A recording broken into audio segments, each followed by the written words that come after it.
होऊ घातलेल्या इलेक्शनच्या निमित्ताने आपल्या जिल्ह्याचे आदरणीय खासदार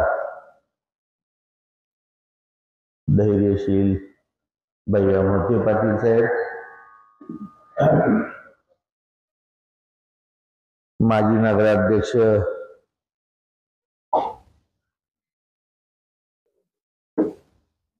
आमचे बुजुर्ग आमोद काका संचिती, माजी नगराध्यक्ष वैभव जगताप, माजी नगराध्यक्ष प्रशांत ढाळे, माजी उपनगराध्यक्ष अहमद कुरेशी, मुस्लिम समाजाचे माजी वर्गमित्र श्री उस्मान शेख तांबोळे, उपनगराध्यक्ष ॲडव्होकेट अनिलजी कांबळे साहेब, माजी नगराध्यक्ष हनुमंत फंड, श्रेणी शेठ खाटेर, अल्ताफभाई तांबोळी, राष्ट्रवादी तालुका अध्यक्ष अमरजीत साळुंके, सुरेश लिंगरे,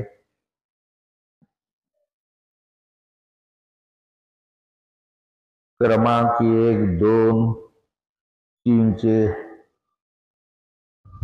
उपस्थित सर्व मतदार, इथले उमेदवार आणि बंधूंनो, वास्तविक मला इथे सभा घ्यायची नव्हती, पण बऱ्याच जणांचा निरोप आला.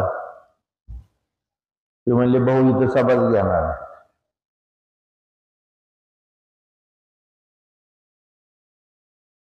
का घेणार नाही? आता वेळ काम आहे, चौकात घेऊ. सभेचं काही गरज वाटत नाही मला. तुम्हाला सगळ्या नाही म्हणजे इथं घेणार नाही असं अशी अफवा. मी म्हणलं ही काय करवंदाची जाळी करतात, वाघ बसलाय. मग त्यावेळेस यांच्या आग्रहास्तव या ठिकाणी सभा घेतली. मी कुणावरती टीका टिप्पणी करायसाठी या ठिकाणी उपस्थित झालेलो नाही. तुम्ही या सगळ्या गोष्टीला करमाळा तालुक्यातील जनता साक्षी आहे की 5 वर्ष प्रशासकाचा काळ होता. शासनाच्या हातात नगरपालिका होती. त्या ठिकाणी लोकप्रतिनिधी, नगरसेवक, नगराध्यक्ष हे नसल्यामुळं तो कारभार प्रशासकाच्या हातात होता आणि प्रशासकीय कारभार म्हणजे मनमानी कारभार. भैया साहेबांनी त्यांच्या भाषणात सांगितले की त्यांच्या अकलूजमध्ये सुद्धा त्यांना किती अडचणी आल्या. मला या ठिकाणी आपल्याला आवडून सांगायचे की कुणाचं मड कुणावरती थापत असेल कुणी. कारण आमच्या बाबतीत आता कुठल्या गोष्टीची टीका करता येत नाही. आम्ही काय संस्था बंद पाडल्या नाही, आम्ही तालुक्याच्या राजकारणाचं वाटोळं केलं नाही, आमचा व्याज भत्त्याचा धंदा नाही, आमचा दलालीचा धंदा नाही, आमचा फसवाफसवीचा धंदा नाही. किंवा तुम्हाला सांगतो दोघात भांडण लावून तीच परत मिटून मलाही खायचाही धंदा नाही. किंवा असं बी आम्ही कधी समाजसेवा करत नाही की गल्लीतलं मेले आणि माझ्या गंजीच्या 5 पेंड्या सुतळी बांबू असलाही आम्ही धंदा करत नाही आणि पुन्हा त्याचे पैसे घेत नाही. एखाद्याने जर आवर्जून सांगितले की आमच्या घरी लग्न आहे भैयासाहेब, 1000 लोक जेवायची असली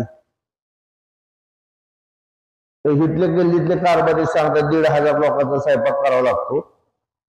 500 लोकांचं शिल्लक राहिलं की तुम्हाला सांगतो आठवडाभर त्यांच्या जनावरांचं आंबवण होतं. असे आमचे धंदे नाही आहेत. मला या ठिकाणी आपल्याला सांगायचंय, मी आधीच म्हणून मी टीका करणार नाही, पण टिकमार करणार. शाळेत सर टिकमार करतो, पुन्हा टीका करत नाही, चुकला नापास, बरोबर आहे पास, असं असं ह्यासाठी उभारले मी. तर या ठिकाणी मला तुम्हाला सगळ्यांना सांगायचं की बाबांनो, आमचे बंधू वकील साहेब मागाशीच म्हणले आहे आणि जे कांबळे, त्यांनी थोडक्यात भाषणात सांगितलं. आता भैया साहेबांना सुद्धा माहिती की मला जरा बडबड करायची जास्त वेळ म्हणून टाइम जास्त लागतो आणि वेळ कमी पडायला लागला म्हणून मला जरा बोलायचं होतं.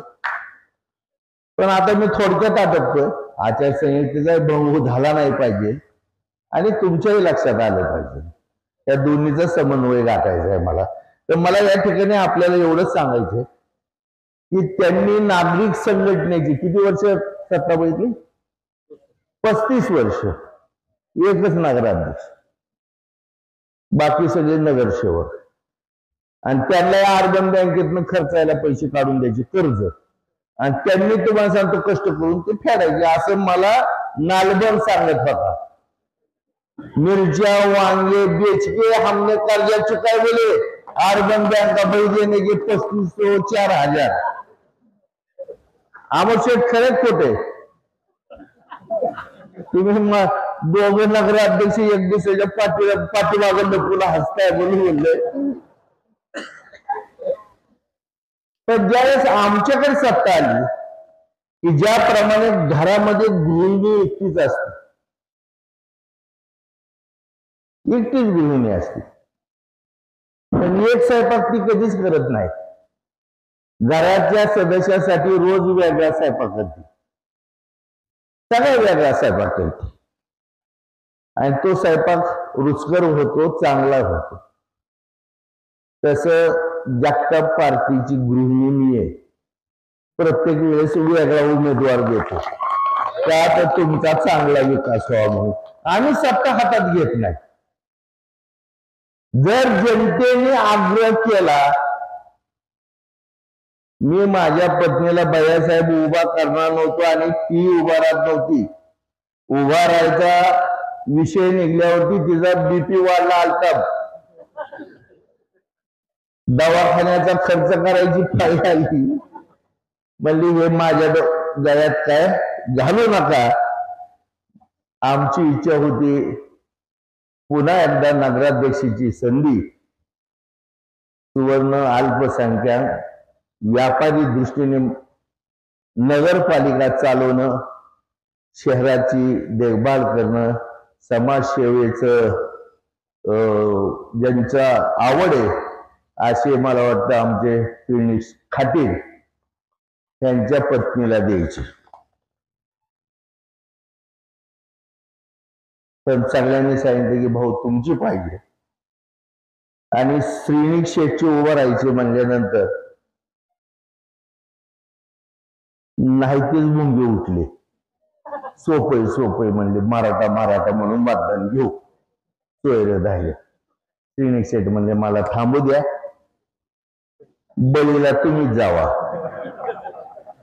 ठीक आहे बाबा म्हणलं जातो. नाहीतर त्यांना विचारा, माझी इच्छा नव्हती आणि मुलीच नव्हती. पण थोडस राजकारणाचं माझं पाठबळ होतं, द्यायसारखी सुद्धा गरज नव्हती. पण आमच्या शेठनिकला कशामुळे थोडस माघार घेतली आणि ही जबाबदारी आमच्यावर पडली. नाहीतर मला घरात सत्ता घ्यायचीच नव्हती. वैभवच्या बाबतीत सुद्धा 2 वर्ष तो शहरात काम करत होता. मी त्याची उमेदवारी सुचवली नाही. ॲडव्होकेट वीर वकिलांनी बरीचशी माणसं गोळा केली आणि त्याची उमेदवारी आमोशेठ तुम्ही सुद्धा टाका, साक्षी आहे, मी दिली नाही त्याला उमेदवारी. आणि ज्यावेळेस नगराध्यक्ष झाला त्यावेळेसही सांगितलं की आमचं नाव उज्ज्वल करायचं असेल तर तू व्यवस्थितशीर काम कर. मग जेवढे नगराध्यक्ष केले, वैभव असू, दीपकजी ओळ असू, आमच्या बऱ्याचशा महिला आहेत, फंड असतील, वाशिंबेकर असतील, चिवटे असतील, किंवा आणि मला वाटतं आगलावे, या सगळ्या ह्यांचा कालखंड तुम्हाला सांगतो माझ्यापेक्षा जनतेच्या लक्षात येईल. हे लक्षात ठेवा. आणि एवढ्या सगळ्याचा कालखंड हा यशस्वी गेला, समाधानकारक गेला. आमची जगताप गटाची किमयाच अशी, आणि माझी तर आहे, जे आयुष्यात कधी निवडून आले नाही, जे टाकीवर गेल्यावरच गुलाल त्यांच्यावर पडला असल्याला सुद्धा भैयासाहेब आयुष्य ज्यांनी घालवलं कवच निवडून आलं नाही, त्यांना आम्ही उमेदवारी दिली तर ते निवडून आले. आता ही बोळ एवढी गच्च बदली इकडे आहे केला का? मला माहिती तुम्ही मत मला देणार आहे, पण उघडं व्हायचं नाही. बरं असू द्या, त्यामुळे ही बोळी तो भाई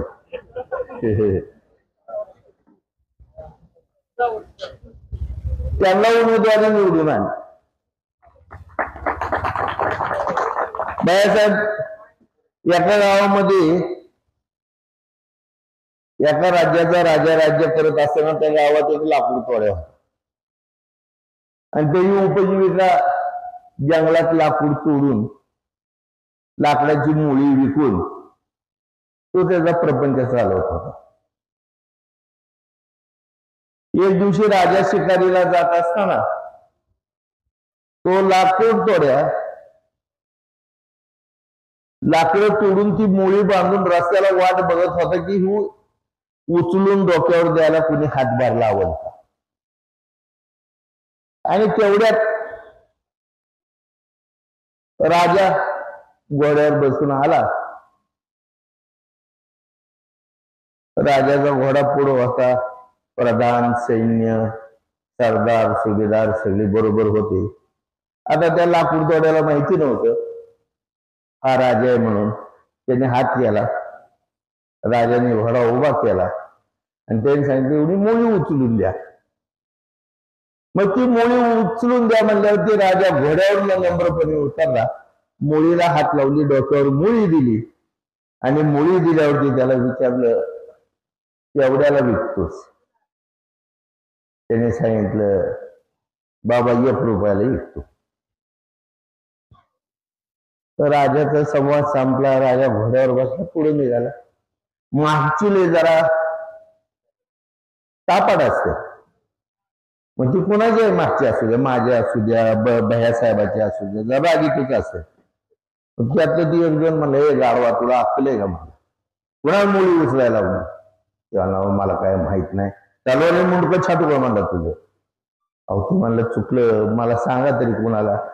तुला माहिती आहे म्हणले ह्या राजाचा राजा होता तो, आणि त्याला मुळी उचलून द्यायला लावले. बरं राजा काय बोलला नाही. मी म्हणलं आमची पाठीराखी कापड असते. मग त्यांनी तसं म्हणल्यावरती बाबा त्यांनी माफी मागितली, मुळी घेऊन गेला, ते घोड्यावरून गेलं सगळे. दुसऱ्या दिवशी राजा राजवाड्याच्या बाल्कनीत बसले होते, आणि बसल्यानंतर तो मुळीवाला खाल्लं वर्ग चालला होता, लाकडाची मुळी घ्या, मुळी घ्या, मुळी. राजाने ओळखलं काल ह्याला आपण उचलून दिली तोच आहे, आणि राजाने त्याला हाक मारली. त्याच्या शिपायाला पाठवलं सैन्याला, त्यातले सांगितले चला राजाने बोलवलं. तू मुळी घेऊन आला. राजा असा बसला होता, त्याने मुळी खाली टेकवली. राजाने सांगितलं विकायची का? तो म्हणला हो विकायची. एवढ्याला द्यायची? त्याने सांगितलं 1 लाख रुपये. किती? राजाला राग आला, काल मला हा 1 रुपया म्हणतो आणि मला आज दरबारात आले 1 लाख रुपये म्हणतो. म्हणून थोडासा राजा त्याच्यावरती चिडला. तो म्हणला तुला माहिती का की मुळी काल तुला मी डोक्यावर उचलून दिली, त्यावेळेस तूच मला सांगितलं होतं 1 रुपयाची. तो म्हणला आठवते की? मग 1 लाख रुपये सांगतो, मुळी 1 रुपयाचीच आहे म्हणला राजासाहेब. पण ह्या मुलीची 1 लाख रुपये किंमत का झाली? तर ह्या राज्याच्या राजाचा हात तिला लागला म्हणून तिची किंमत 1 लाख रुपये झाली. सरपणाच्याच किमतीची होती, पण जिल्हा परिषदला मी हात लावल्यावर निवडून आले. मला राजा भाऊ म्हणतात का नाही? मग हात लावेल त्याला त्याची किंमत वाढती आणि हात काढील ती गटरीत निवांत सगळ्या शहरातल्या गटरीची ओळख करून घेतो. त्याची जाणीव यांनी ठेवली पाहिजे.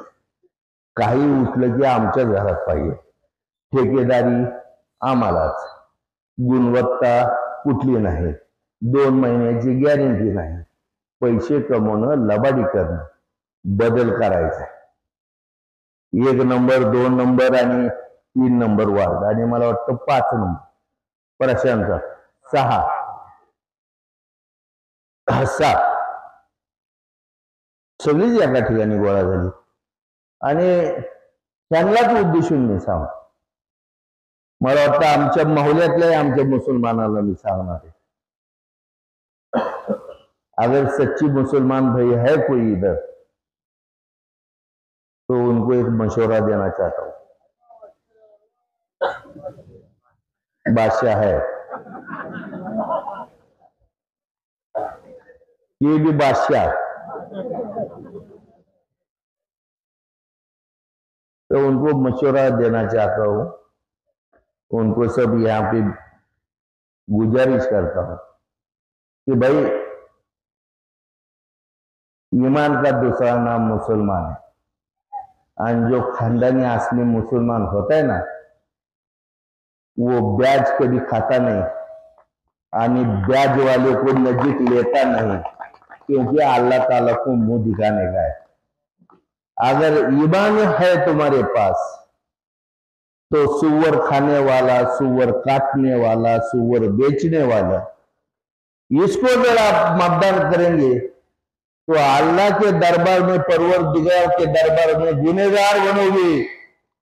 10-5 रुपए के वास्ते मत बेचो, देना है तुम मत नहीं, तुम्हारा ईमान बेच रहे हो, और ईमान बेचने वाले को जन्नत नहीं जहन्नम मिलती है, ये ख्याल में रखना चाहिए. मैं इससे ज्यादा कुछ उनको बोलने वाला नहीं हूं. या ठिकाणी मला बराच वेळ बोलायचं होतं, मला वाटतं अधिक आहे थोडासा अर्धा तास, पण भैया साहेबांना मी जेवायला बोलवलंय, वेळे जेवण नाही दिलं तर दुसऱ्या सभेला येणार नाहीत ते माझ्याकडे,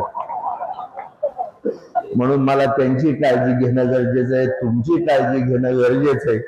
भैया साहेबांनी सांगितलं की भाऊ एका पक्षात आहे, मी एका पक्षात आहे, आम्ही कुठल्याही पक्षात असू द्या, पण आम्ही तुमची सेवा निपक्षपणे करणार, जनतेची सेवा, आणि वेगवेगळ्या पक्षात गेले ते फक्त तुमची निपक्षपणाने सेवा करण्यासाठीच गेले. मी आज शिंदे साहेबांचा, एकनाथजी शिंदे साहेबांच्या पक्षात आहे. खूप दिवस मी कुठल्याच पक्षात गेलो नाही. त्यांचं नाव एकनाथ आहे, म्हणजे आपण बी एकनाथ एकलाच चलो काय, मी एकटा उभारतो, तुम्ही माझ्या मागे असता काय, आणि मला चावायला किती असतात, भरपूर असतात. आता वयाची 65 सोडून 66 गाठली भैयासाहेबनी काय, ह्या वयात लय अनुभव घेतला, खूप अनुभव घेतला. इस उम्र में हमने बहुत तजुर्बा पाया है, इतने उम्र में हमने कितने कुत्ते और कितने सांप देखे हैं, ये उम्र में हमने बहुत कुत्ते और बहुत सांप देखे हैं. हम देखते ही हमारी नजर पहचानती है कि साला काटने वाला कौन है, चाटने वाला कौन है. त्याच्यामुळे माझ्या नादी लागायच्या भानगडीत पडायचं नाही. आम्ही आणि भैया साहेब ही शुद्ध बीजापोटी फळे रसाळ गोमटी आहेत. आम्ही कोणावर उठणार नाही. संकट आम्हाला किती बी द्या, आम्हाला संकटाशिवाय झोप येत नाही. तुम्हाला इथे गाव भैया साहेब निवांत ही सुद्धा झोपत नाहीत. आम्हाला त्रास देणारच पाहिजे. आम्ही बघतो तुमच्या दम किती आहे, देऊ द्या त्रास, कारण शेवट आम्हाला त्रास देणाऱ्याने कधी हा विचार केला नाही.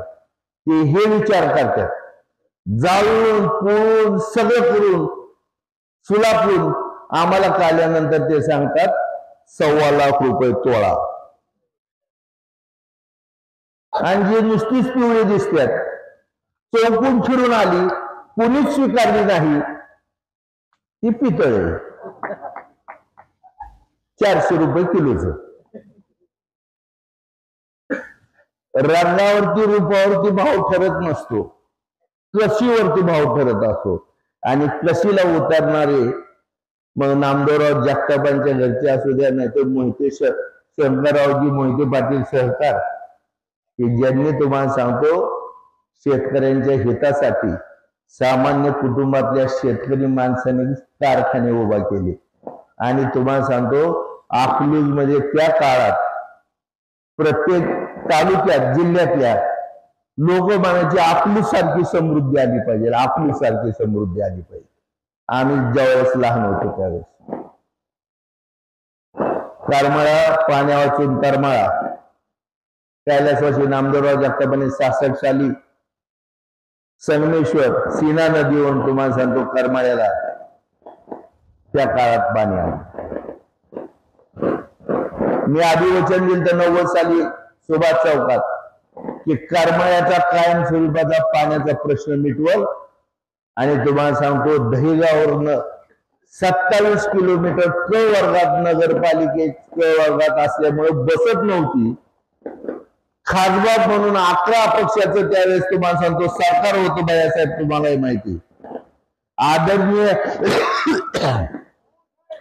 विजयदादा त्यावेळेस उपमुख्यमंत्री होते आणि मुख्यमंत्री त्यावेळेस पवार साहेब झाले. नंतर ती केंद्रात गेले, उपमुख्यमंत्री आमचे दादा होते. दादांचा बी आदर्श महाराष्ट्रात एक चांगला नेता म्हणून सोलापूर जिल्ह्याचा धडाडीचा नेता. दादाच्या इतक्या वर्षाच्या राजकारणात दादांवरती कधी केसभर सुद्धा कलंक नाही. आणि असे नेतृत्व खास समाजसेवा करणारी आम्ही माणसं, मेवा खाणारी माणसं नाहीयेत. आणि मागाशी माझा विषय राहिला की जसं भैयासाहेब म्हणले की भाऊचा माझा पक्ष वेगळा, एकनाथजी शिंदे तळागाळातलं नेतृत्व आहे. गोर गरिबांच्या माता भगिनींना रोजगार चालू करून दिला, तिला स्वाभिमानाने जगायला त्यांनी 1500 रुपयाची तुम्हाला सांगतो शासनाकडून हे मिळवून दिली, लाडकी बहीण योजना. आणि त्यांचं कामकाज आहे आम्ही बघितलं. आणि मला वाटतं मेत्रे साहेब असतील, शहाजी बापू असतील, त्यांनी सांगितलं की भाऊ एकनाथजी शिंदेकडे आपण जाऊया. आम्ही गेलो. जमिनीवरचा माणूस आहे, चांगला माणूस आहे आणि सामान्य माणसाबद्दल तळमळ असलेला नेता म्हणून एकनाथजी शिंदे साहेबांचं कामकाज आहे.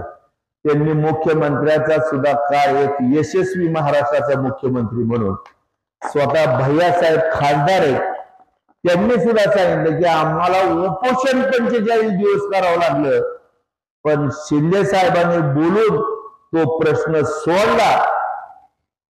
आणि तुम्हाला सांगतो आज भैयासाहेब कुठल्या जरी पक्षात असले तर त्यांनी कामच केले तर त्यांचं नाव घेतलंच पाहिजे.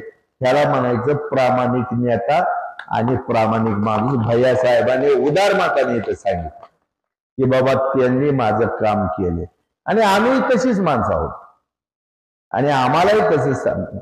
म्हणून मी शिवसेनेचा धनुष्यबाण उचललाय आणि हा शिवसेनेचा धनुष्यबाण ह्याच्यासाठी घेतलाय की हाती घेऊ धनुष्यबाण, करू सगळी साफ घाण. ती घाण काढायसाठी धनुष्यबाण घेतलेला आहे. आणि ह्या धनुष्यबाणाच्या माग सगळे अल्पसंख्याक मुस्लिम हे सगळे उभा आहेत आणि मराठाही उभा आहे. त्याच्यामुळे कुणी जरी काय म्हटलं तरी बाबांनो तुम्हाला मत धनुष्यबाणाला द्यायचंय. त्या ठिकाणी माझ्या मुलासारखाचे राजू वाघमारे असेल, आमच्या मुलीसारखीच आहे पल्लवी अंधारे, तुम्हाला सांगतो तसंच आमच्या भाभी जरीन मुन्ना सय्यद, जे वनिसा सय्यद, तसेच आशिष शेलार मुलासारखाच आहे माझ्या, या ठिकाणी त्यांना मत द्यावं. अल्ताफभाई तांबोळे हे माझे लहान भाऊच आहे. उस्मान शेटर मी एक क्लासमेट आहे, ते त्यांचे लहान भाऊ आहेत. सौ संगीता श्रेणी खातीर ते आमच्या वहिनी भाभी आहेत. आमच्या बंधू श्रीनिक शेठच्या मंडळी आहेत. आणि श्रीनिक शेठचं काम सुद्धा आध्यात्मिक असो सार्वजनिक असो, तुम्हाला सांगतो कुठलं दवाखान्याचं असो, मला वाटतं नेत्र चिकित्सा अमकं तमकं, ते पदर पैशाने करतात. त्यांच्याकडे व्याज बट्टा नाहीये. आणि जे करतात ते कधी कोणाला देत नाही. त्याच्यामुळे हे लक्षात ठेवावं.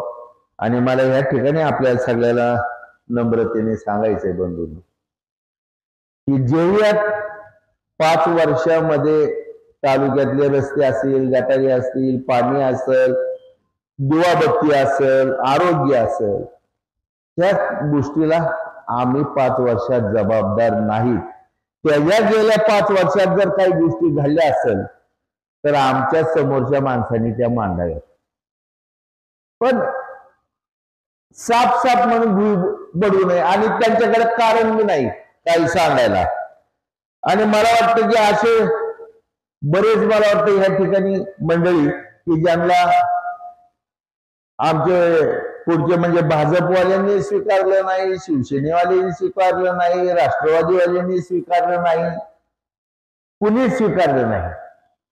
आणि ज्या गोष्टी आपण स्वीकारत नाही, घाण आहेत, खराब झाल्या आहेत, वापरायसारख्या नाहीत, त्या आपण कुठे टाकतो? सुनकडी म्हणजे जायकावाडा रे.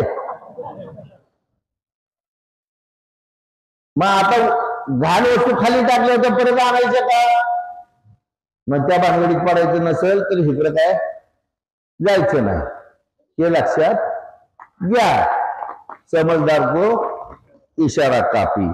म्हणून या ठिकाणी मी तुम्हाला सांगणार आहे की कुणी जरी काही म्हटलं तर काळ आठवा, सगळ्या गोष्टी आठवा.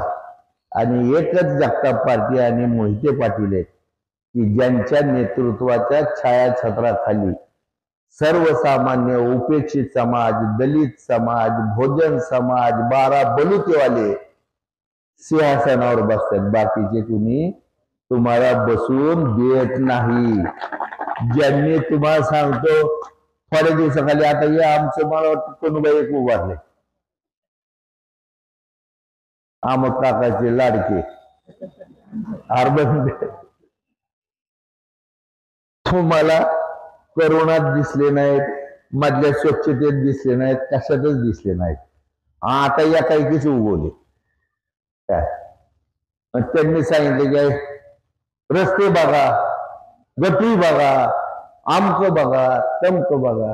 अरे 5 वर्ष झाले की त्याला आम्ही साक्षी, तुम्ही बी साक्षी आणि तू बी साक्षी.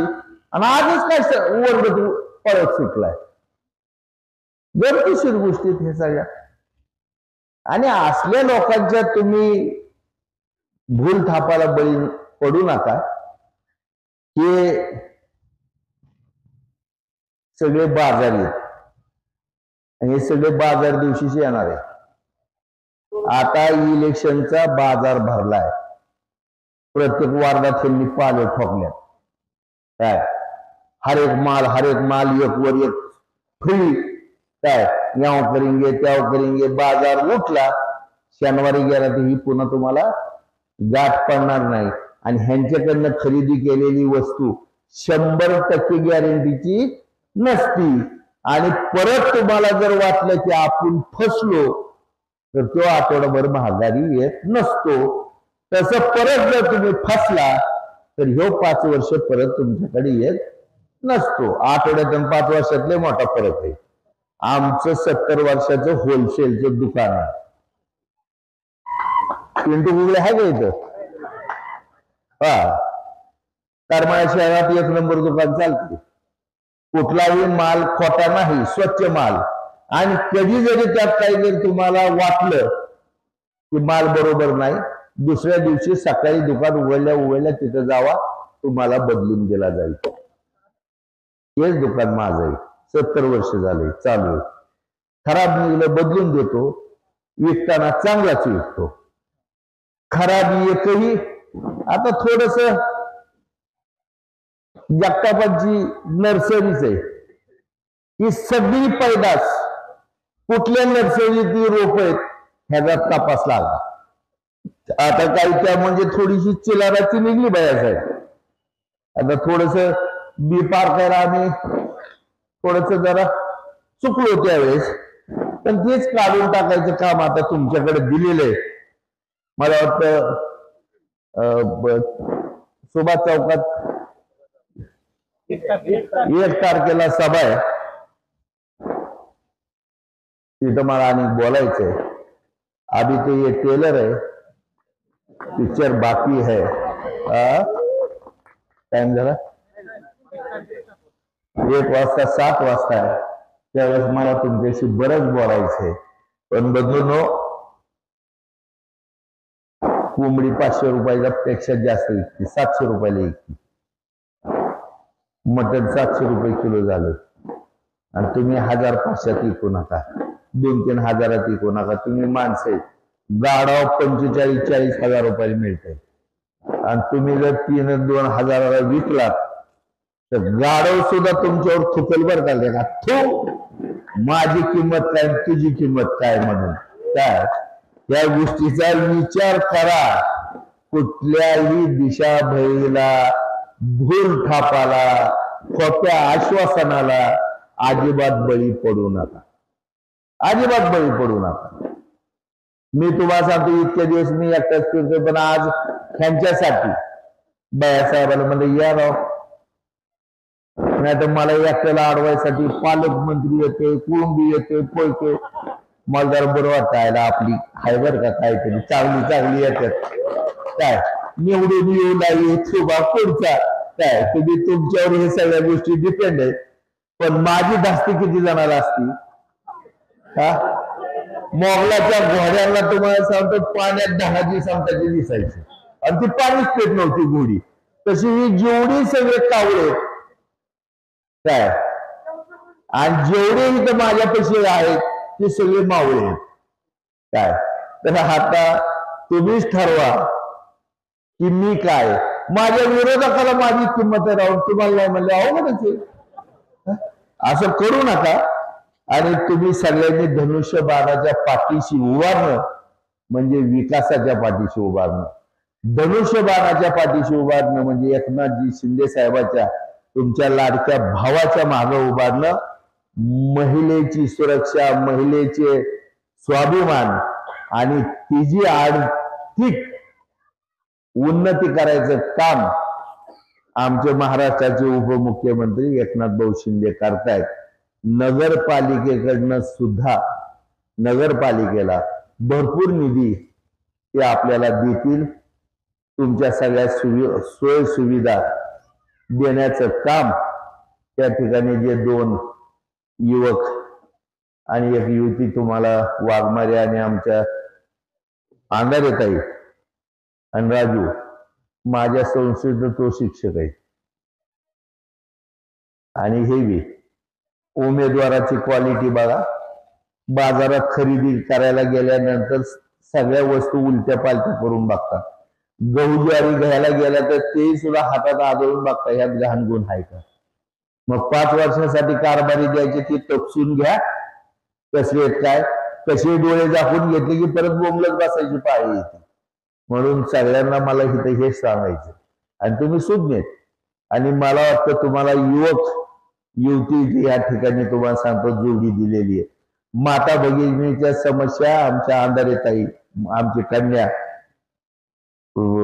नाव का पल्लवी ताई अंधारे ह्या तुमच्या महिलांच्या समस्या सोडवतील आणि वाघमारे आमच्या पुरुषांच्या काही समस्या सोडवतील. तुम्हाला कुठेही दुसरीकडे जाऊन हिनीतवाणी थांबून तुमच्या कामाची तुम्हाला किविलवाणी अवस्था आम्ही होऊन देणार नाही ह्याची जबाबदारी आज ह्या समाज मंदिराच्या पुढं की जे या ठिकाणी एका संताचं आणि देवाचं स्थान आहे त्याला स्मरून मी तुम्हाला वचन देतो की चांगलंच काम होणार आणि चांगलंच काम करणार.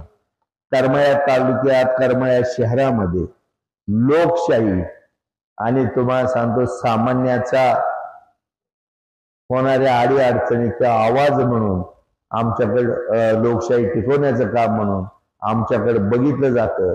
तुमच्या हातून तुम्ही संपून तुमच्या पायावरती धोंडा पाडून घेऊ नका अशी या ठिकाणी मी तुम्हाला सगळ्याला नम्र विनंती करणार आहे. आणि मला वाटतं विजयी सभा होईल म्हणून सगळ्यांनी धनुष्यबाणावरती मतदान करावं आणि जाता जाता आमचं बी आहे त्याच्यावर बी लक्ष ठेवावं. मी विसरलोच की सांगायचं घरचं आहे ते पुन्हा घरी गेल्यावरती भांडण झालं असतं. माझं नावच घेतलं आणि तुम्ही सांगितलंच नाही बोलून त्याच्यामुळं नंदिनी जगताप यांनाही तुम्ही मतदान करणं म्हणजे विकासाला आमच्या एकनाथजी शिंदे साहेबांचे हात बळकट करण्यासाठी आपण निश्चित हातभार लावावा अशी आपल्याला कळकळीची विनंती करतो. आमचे युवक असतील बुजुर्ग असतील सगळ्याला या ठिकाणी विनंती करून आपण धनुष्यबाणाच्या पाठीशी उभा राहावा. तुमच्या विश्वासाला मी कधीही तडा जाऊन दिला नाही देणार नाही त्याची खात्री तुम्हाला 70 वर्षापासून आहे. म्हणून ही विनंती करून माझी राजा घेतो. 2 शब्द संपवतो. जय हिंद जय महाराष्ट्र.